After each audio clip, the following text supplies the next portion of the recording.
မြေရောင်းချတဲ့ပုံစံကအပြီးပြက်ရောင်းချတာမျိုးမဟုတ်ပဲ3နှစ်9နှစ်ဆိုပြီးအချိန်တစ်ခုသတ်မှတ်ကရေနံတူးဖော်ကြရတာဖြစ်ပါတယ်3နှစ်စာချုပ်နဲ့ဝယ်ယူထားသူက3နှစ်အတွင်းရေနံတူးဖော်ရမှာဖြစ်ပြီးရေနံထွက်နေသမျှကာလပတ်လုံးရေနံတူးယူသူကပိုင်ဆိုင်မှာဖြစ်ပြီး3နှစ်ပြည့်လို့မှရေနံမထွက်ပါကမူလလယ်ပိုင်ရှင်ကအဲ့ဒီမြေကိုပြန်လည်သိမ်းယူမှာဖြစ်ပါတယ်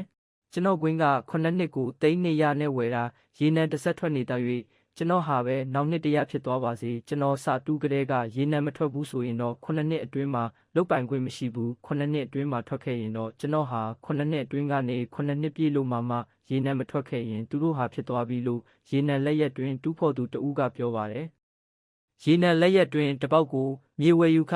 760အပါအဝင်ရေနံထွက်ရှိသည့်အထိကုန်ကျစရိတ်စုစုပေါင်း750ခန့်ရှိပါတယ်ရေနံတူးဖော်ဖို့မြေနေရာတွေကိုကျင်းတပေါက်စာအတွက်ဝယ်ယူလို့ရတယ်လို့ဧကလိုက်အပြက်လဲဝယ်ယူနိုင်ပါတယ်